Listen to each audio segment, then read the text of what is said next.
Okay, let's dive right into this. Welcome to today's Explainer, where we're unpacking something literally mind-blowing. We are looking at an absolute masterclass in world building, specifically focusing on the strict, highly scientific rules behind a seriously complex fantasy magic system. Over the next 15 minutes or so, we're going to take a comprehensive, deep dive into the exact mechanics of how imagination is basically forged into physical reality.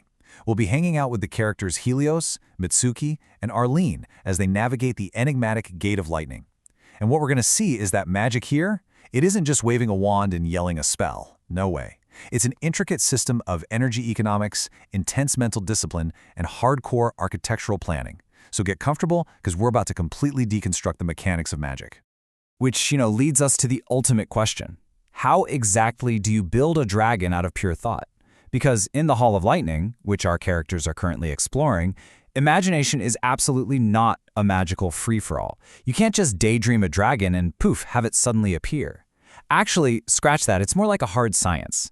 It requires strict prerequisites, intense mental focus, and most importantly, massive, and I mean massive amounts of energy capital. Creating matter from the mind, it's a highly regulated transaction. To understand exactly how this works, here is our roadmap for today. First, unlocking the lightning gates. Then, the thought manifestation phenomenon. After that, the Valley of Dry Bones. Then we're forging the titanium dragons. And finally, we'll look at the cost of creation. Starting off with Section 1, Unlocking the Lightning Gates.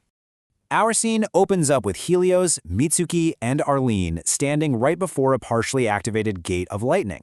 To figure out why it isn't fully active, they consult the conditions on a Burl tablet. And the very first condition? Access requires the power of coordination and self-control. I really want to emphasize how absolutely crucial this is for setting the foundational tone of the entire energy system we're exploring today. Magic in this universe is strictly gated behind mental discipline. It's not about how strong you are or having the right magic wand or even a fancy bloodline. It requires supreme self-control. Basically, if you can't coordinate your own mind, you aren't getting anywhere near the higher tiers of this elemental power.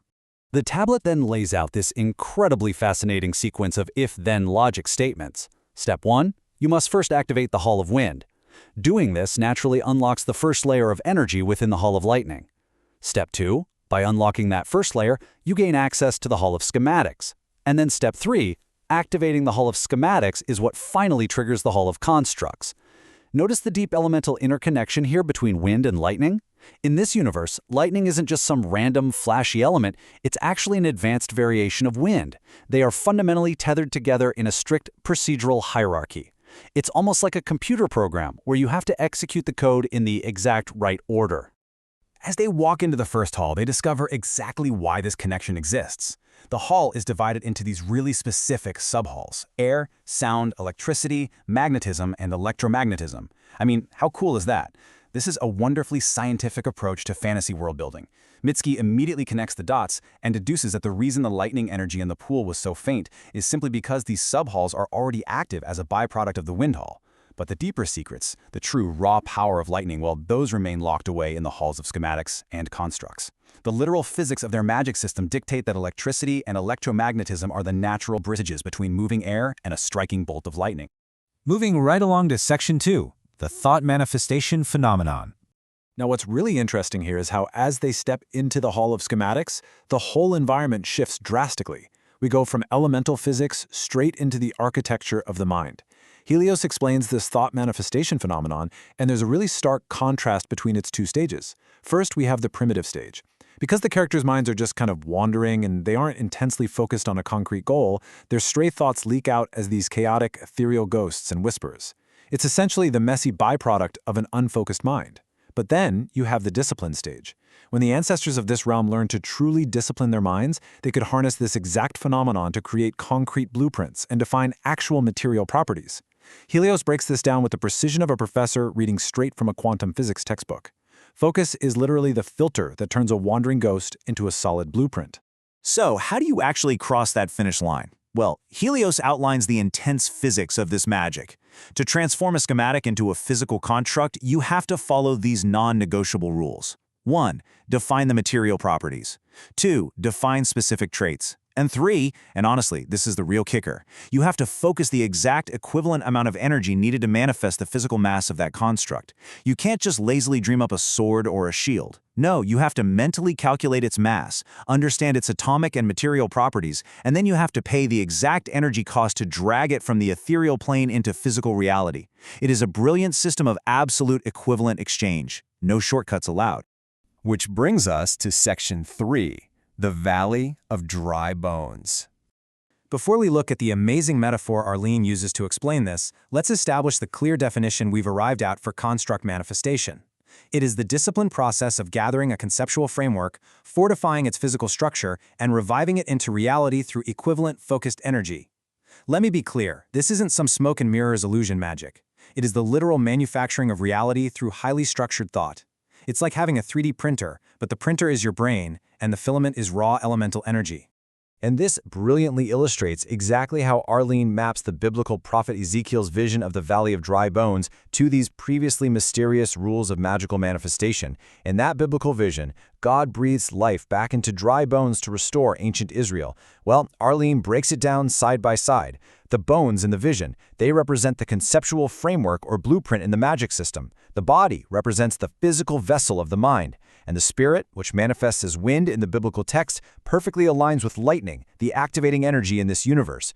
Remember earlier when we established that lightning is an advanced variation of wind?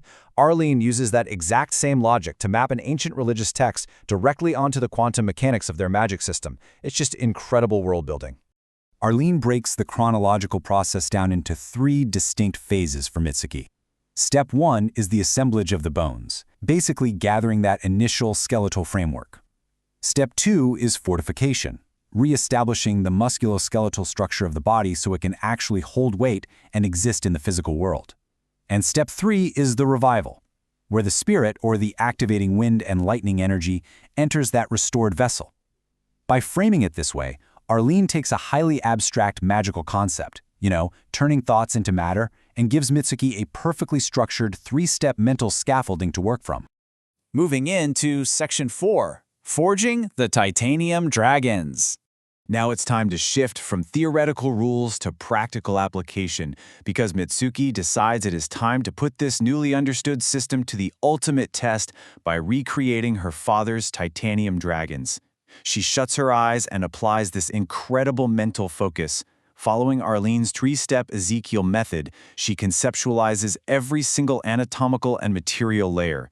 She doesn't just picture a dragon like a drawing. She builds the skeletal framework, then she builds the muscular structure, she maps out a fully functioning nervous system, she defines the material property of the scales as pure, unbreakable titanium, she conceptualizes the complex biochemical mechanics of fiery breath, the aerodynamics of the wings, the razor sharpness of the claws. Her mind is acting like a high-powered 3D rendering engine, strictly defining every single trait. And when she opens her eyes, a perfect, flawlessly calculated schematic of a titanium dragon is hovering right before her. Her sigil asks if she wants to record the blueprint. She says yes. And then, in a moment of sheer, impulsive, frankly awe-inspiring confidence, Mitsuki gives a massive command. She tells her sigil to duplicate the blueprint, not once, not twice, 400 times. She demands the manifestation of an entire army of 400 titanium dragons right there in the Hall of Constructs. Her sigil immediately complies, rerouting massive amounts of energy from the elemental pools to embed the framework with actual physical form and coordination mechanisms. So Mitsuki and Arlene walk into the Hall of Constructs and are instantly greeted by 400 massive, towering physical titanium dragons. But here's the crazy twist that catches everyone totally off guard. The dragons speak to her. They literally look at her and say, "We are constructs born from your spiritual and mental energy. We are descended from that child." You guys, the dragons are fully sentient because they were forged from Mitsuki's own personal spiritual and mental energy. They view her essentially as their mother. Mitsuki is immediately charmed, of course, and her maternal instincts kick right in as she starts patting a giant, deadly titanium dragon on the head. It injects this brilliant touch of humor into what was, literally just moments ago, a highly technical and clinical situation. And finally, Section 5, the cost of creation. So the crucial point is, because every single action has an equivalent energy reaction, this triumphant marvel of creation crashes directly into cold, hard economic reality. Arlene, who is utterly unmoved by these cute, sentient dragons, delivers this completely deadpan, pragmatic warning. She says, if you wish to create more of them, you'll first need to figure out the maximum capacity of the energy pools, or you risk starving them to death. Ouch. It is a chilling reminder. These aren't just mechanical robots, they are sentient beings powered by the very elemental pools Mitsuki is drawing from. Arlene is emphasizing the heavy moral and physical responsibility that comes with playing God. If you create life when your magical resources are strictly finite, you are totally responsible for their survival. We can see exactly what Arlene is so worried about regarding this elemental pool depletion. Just think about the massive chunk of energy required simply to manifest the physical mass, not to mention the consciousness of 400 titanium dragons.